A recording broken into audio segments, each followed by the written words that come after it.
Okay, இன்னைக்கு exercise 1.4ல second sum. ஓகேவா? So இது வந்து பெர்ஃபெக்ட் ஸ்கொயரா இல்லையா அப்படின்னு கண்டுபிடிக்க சொல்றாங்க. ஓகே, இது எப்படி கண்டுபிடிக்கலாம்? ஃபர்ஸ்ட் சம் பார்த்துருந்தீங்கன்னா உங்களுக்கு தெரியும். ஃபோர்த்தில் ஃபர்ஸ்ட் சப்டிவிஷன் பார்த்துருந்தீங்க. அந்த வீடியோ பார்க்கலன்னா போய் பார்த்துட்டு வாங்க. ஓகே, அது பார்க்காம இது பார்த்தாலும் புரியும், பட் இருந்தாலும் சொல்கிறேன். சரி, ஃபர்ஸ்ட் இதுக்கு என்ன பண்ணணும் அப்படின்னா ப்ரைம் ஃபேக்டரைசேஷன் எடுக்கணும். ப்ரைம் ஃபேக்டரைசேஷன் அப்படின்னா என்ன? இப்போ இங்க பாருங்க, 190 இருக்கா?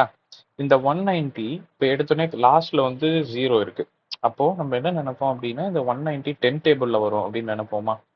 அப்ப இந்த இடத்துல 10 போடலாம் அப்படின்னா போடக்கூடாது, ஏன்னா 10 பிரைம் நம்பர் இல்லை. ஓகேவா? அதுதான் பிரைம் ஃபேக்டரைசேஷன் அர்த்தம். இந்த இடத்துல நீங்க போடக்கூடிய நம்பர் பிரைம் நம்பரா மட்டும்தான் இருக்கணும். ஓகேவா?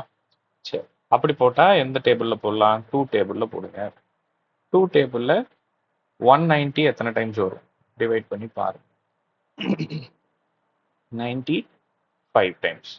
ஓகே, அடுத்தது இப்போ லாஸ்ட்ல 5ல முடிஞ்சிருக்கு. ஸோ இது டெஃபினட்டா 5 டேபிள்ல வரும். ஸோ இங்க 5 போட்டீங்கன்னா 1 டைம் 19 டைம்ஸ். அப்போ இங்க 19ங்கிறது பிரைம் நம்பர். ஸோ அப்போ 19 டேபிள்ல மட்டும்தான் வரும். ஸோ அப்போ நம்ம 190ங்கிறது பெர்ஃபெக்ட் ஸ்கொயரா இல்லையான்னு கண்டுபிடிக்கிறதுக்கு ரூட்டுக்குள்ளார இதை 2 இன்டூ 5 இன்டூ 19 போடணும். பேரா வரணும்னு ஃபர்ஸ்ட் சம்லேயே சொல்லியிருந்தேன் இல்லையா? இங்க 2க்கும் பேர் இல்லை, 5க்கும் பேர் இல்லை, 19க்கும் பேர் இல்லை.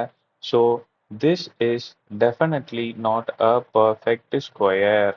எழுதிட வேண்டியதான். This is not a perfect square. புரிஞ்சுதா?